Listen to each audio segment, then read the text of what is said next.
Hello students, welcome to my class. Let us learn ecosystem.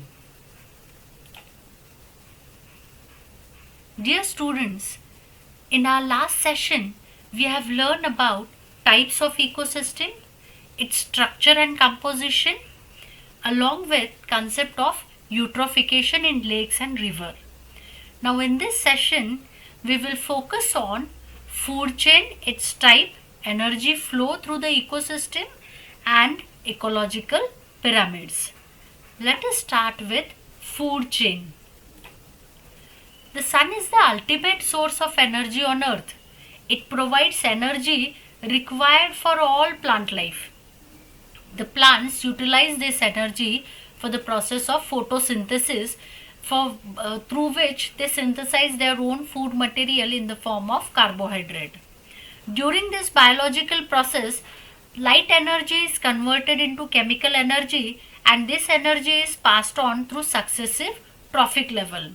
Now the flow of energy from producers to consumers and eventually to apex predator or detrivore is called as the food chain. So food chain is nothing but what? Flow of energy from producers to different trophic levels. Now here what is detrivore?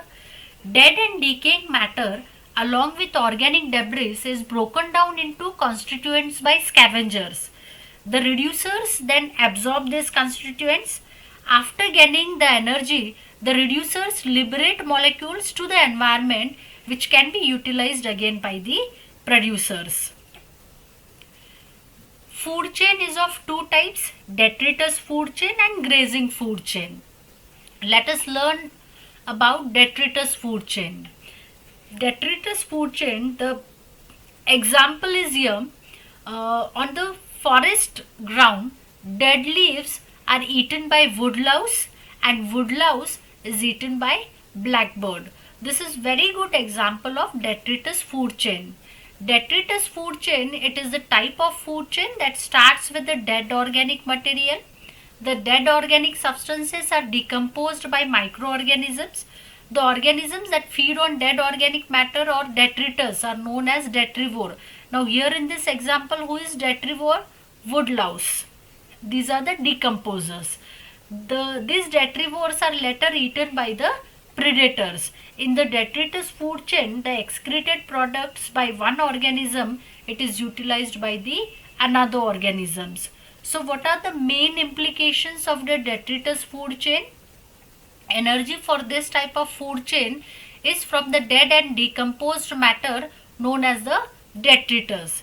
And this type of food chain acquires energy from detritus utilizing the detritus to its fullest with minimum wastage. So detritus food chain includes subsoil species that can be macroscopic or microscopic in nature. And compared to other kinds of food chain, detritus food chain has much larger energy flow in a terrestrial ecosystem. Detritus food chain is not limited to single habitat as it is found in several different locations like bottom of lakes and oceans. Now these are the locations which are too dark to carry out process of photosynthesis as sunlight cannot go deep inside the lake or river area. Therefore, the ecosystem to the detritus food chain are rarely dependent on the solar energy. Detritus food chain has continuous energy flow as compared to the other food chain. For example, grazing food chain, there is distinct transfer of energy flow between different trophic levels. Now, grazing food chain. So, what is grazing food chain? These are the food chain we are more familiar with. Grazing food chain is a type of food chain in which energy at the lowest trophic level is acquired via photosynthesis. So producers, they are at the base of this grazing food chain. The grazing food chain begins with the producers like green plants who create their own food through the process of photosynthesis and later move from herbivores to carnivores. In the grazing food chain, energy is acquired from the sun. So grazing food chain is represented by two kinds, predator chain. Here The one organisms consumes another organisms. The animal that is being eaten is called as prey, and the animal that is eating the prey is known as the predator. And parasitic chain. Here plants and animal in grazing food chain are infected by the parasites. Parasites are the organisms who depend on other organisms for food, shelter and protection. So grazing food chain, sunlight serves as the primary source of energy. This type of food chain is directly dependent on the flow of energy. So therefore the gross production of plants, if there is gross production of plants, it will result either what will happen to this production of plants, that either it can be oxidized during respiration, or they can be eaten by herbivore, or they may die and decay. The grazing food chain always adds energy to the ecosystem. Grazing food chain helps for the fixation of inorganic nutrients, and it involves every macroscopic organisms. So this diagram represents the grazing food chain, which starts with the producer. Grass is eaten by grasshopper. Grasshopper is primary consumer. Primary consumer is eaten by the secondary consumer. Here bluebird is the secondary consumer, and secondary consumer is eaten by tertiary consumer. Snake is the tertiary consumer here in this food chain, and the owl, it is at the apex predator level of this food chain, which is again this owl who is the apex predator. The dead and decaying matter of owl as well as its excretory matter serves as the food for the decomposers, and through decomposers the nutrients once again entered into the soil, and they are once again utilized by producers, and once again this food chain can begin. So this is about the grazing food chain. These are the different examples of the grazing food chain. This is three-linked grazing food chain. Corn is eaten by rat, rat is eaten by owl. Four-linked food chain.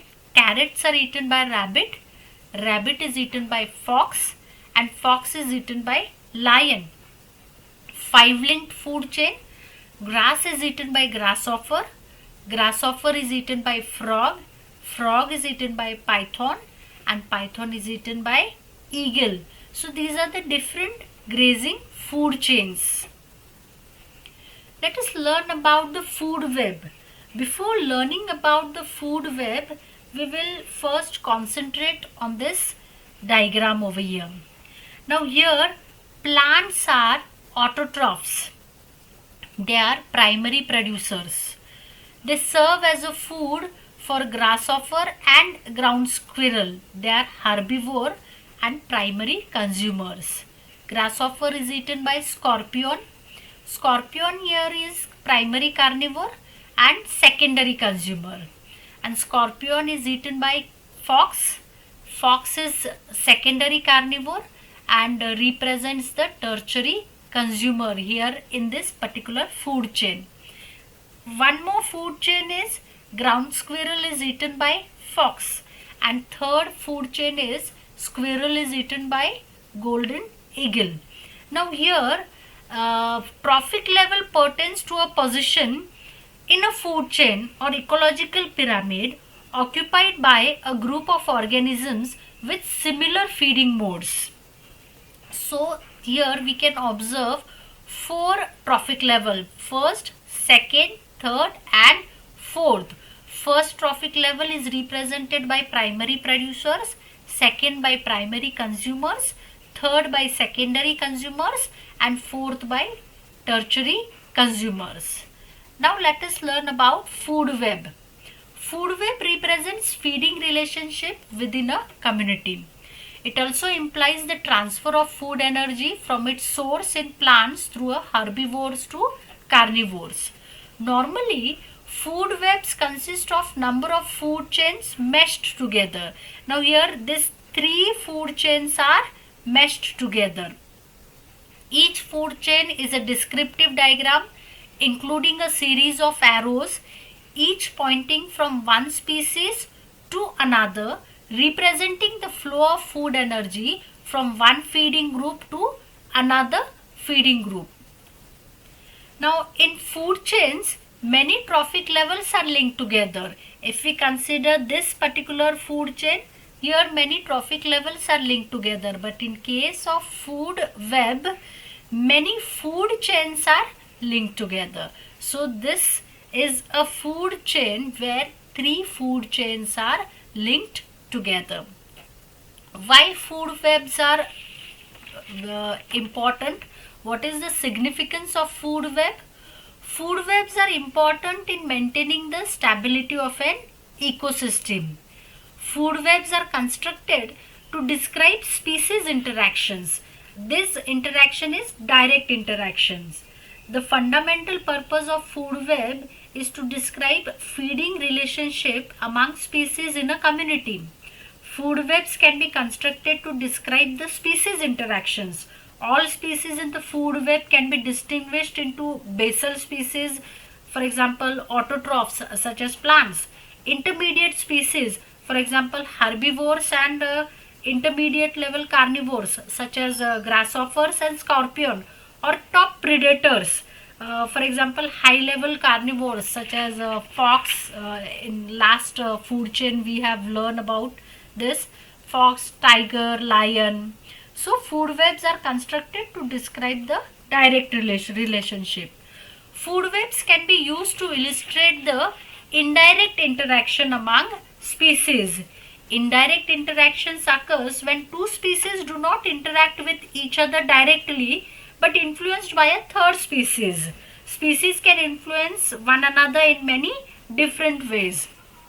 So here I would give you one example. Researchers from Florida, they investigated the effect of fish in ponds on plants seed production. So effect of fish in ponds on plant seed production. So these researchers, they measured and compared abundance of both larval and adult dragonfly in and around 4 ponds that had been stocked with fish and 4 different ponds that lacked fish, the ponds which were devoid of fish. They found that ponds with fish produce fewer larval and adult dragonflies than ponds without fish, as fish prey on larval dragonflies. As dragonfly population decreases, the population of their prey, including bees, flies, butterflies, it also decreases. These prey species are pollinators of the plants. Therefore, flowers in the vicinity of ponds without fish receive fewer pollinator visits than flowers close to the ponds stocked with fish. Since the production of seed is pollen limited, fewer pollinators visits result in the lower seed production. So this study demonstrates via a complex cascade that adding fish to the pond improves the reproductive success of a plant on a land. So here with this example, we know that food webs can be used to illustrate indirect interactions among the species. So in this example, we have learned the indirect interaction of fish, dragonfly, pollinators, and the seed production. What are the functional unit of ecosystem? The first functional unit of ecosystem is productivity. Productivity refers to the rate of biomass production. Energy flow. It is the sequential process through which the energy flows from one trophic level to another. The energy captured from the sun flows from producers to consumers and then to the decomposers, and finally it gets back to the environment. What is decomposition? It is the process of breakdown of dead organic material. The topsoil is the major site for decomposition at most of the time. And nutrient cycling. In an ecosystem, nutrients are consumed and recycled back in various forms for the utilization by various organisms.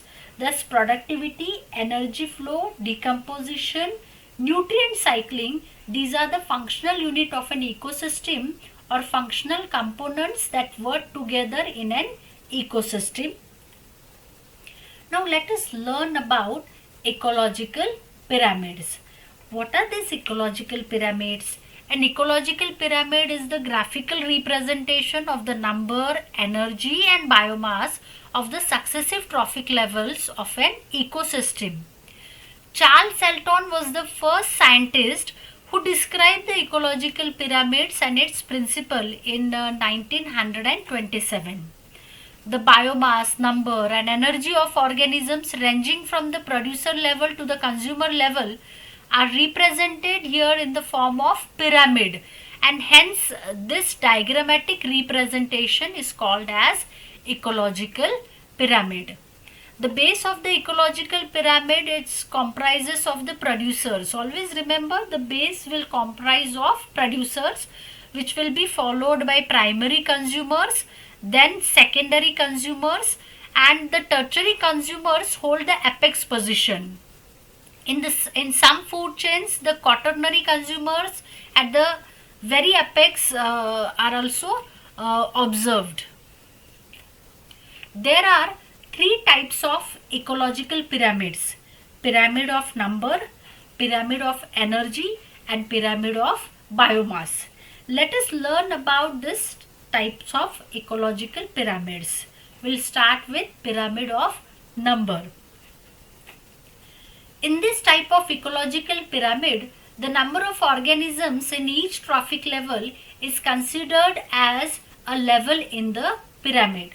The pyramid of number is usually upright except for some situations like that of detritus food chain.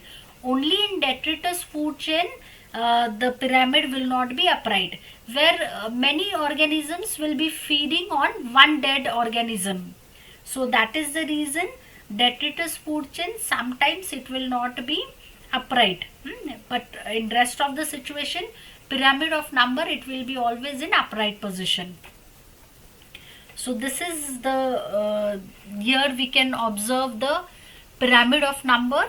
1 lakhs of leaves can serve as a food of caterpillars. 10,000 caterpillars can eat 1 lakhs of leaves, and 100 blue-teeth birds can eat caterpillars, 10,000 caterpillars, and at the apex, falcon bird or eagle, this kind of birds, they predatory birds, they can feed on hundreds of blue-teeths. So here in this pyramid, in this ecological pyramid, we have explain the relationship of different trophic level with the help of numbers. So this is pyramid of number.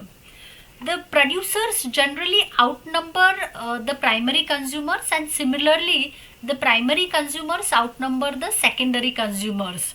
And lastly, apex predator also follow the same trend as the other consumers, wherein the number are considerably lower than the secondary consumers. As we go from base to the apex of this pyramid, we'll found that number will decrease. For example, grasshopper feed on crop such as cotton and wheat, which are plentiful. These grasshoppers are then preyed upon by common mouse or frog, which are comparatively less in number. The frog or mouse, they are preyed upon by snakes, which such as cobras or python. Snakes are ultimately preyed on by the apex predator such as eagle. So here also we can find the number of these organisms in respective trophic levels, it is in decreasing order. The second type is pyramid of energy. Pyramid of energy is the only type of ecological pyramid which is always upright, as the energy flow in food chain is always unidirectional.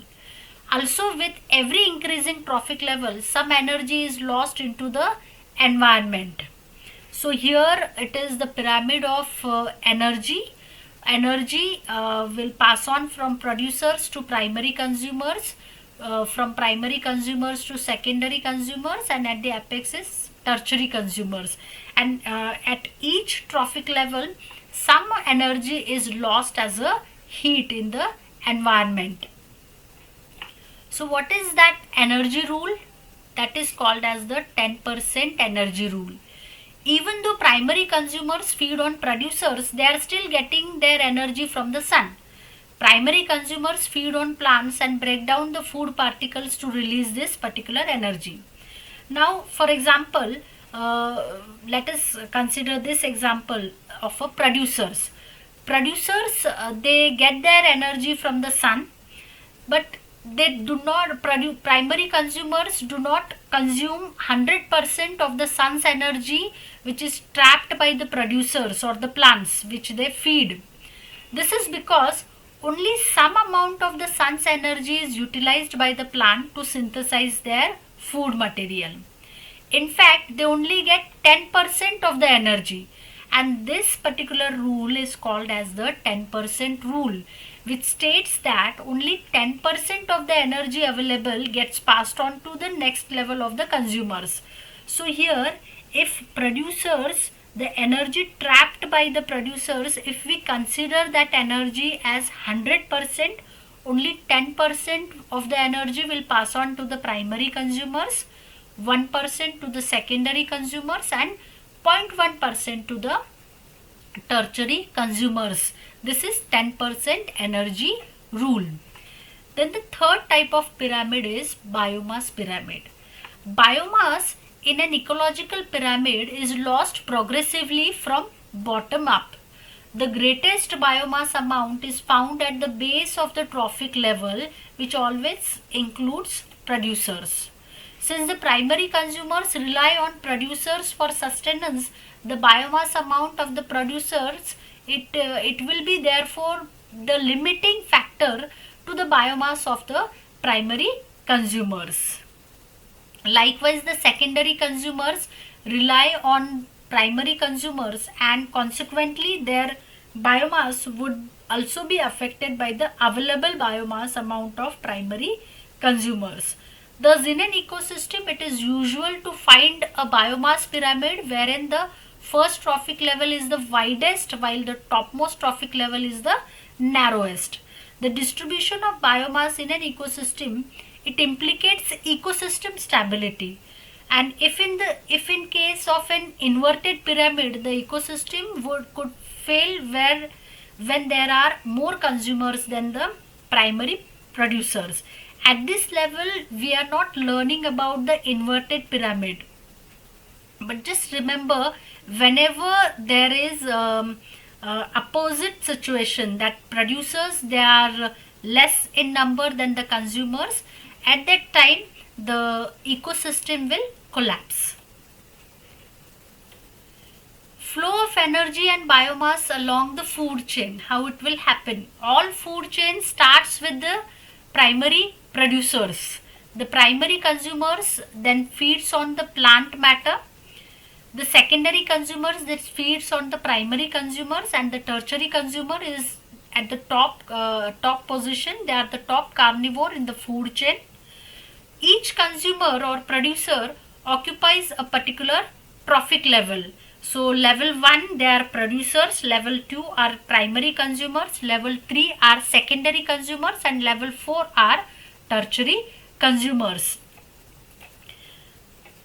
All these organisms, they serve as a food for the decomposers. So decomposers, excretory product and uneaten parts of organisms can be starting point for the other food chains, especially those involving the decomposers. For example, fungi can, for the fungi, the dead and decaying matter of all these organisms will serve as a food. What is the importance of ecological pyramid? They show the feeding of different organisms in different ecosystem. It shows the efficiency of energy transfer. The condition of the ecosystem can be monitored and any further damage can be prevented through the study of ecological pyramid. What are the main limitations of the ecological pyramid? More than one species may occupy multiple trophic level, as in case of food web. And in an ecological pyramid, this particular situation is not considered. Thus, this system does not take into account food web. The saprophytes are not considered in any of the pyramid, even though they form an important part of various ecosystem. These pyramids are applicable only to simple food chains, which usually do not occur naturally. These pyramids do not deliver any concepts in relation to variations in seasons and climate. So these are the important limitations of ecological pyramids. Thank you.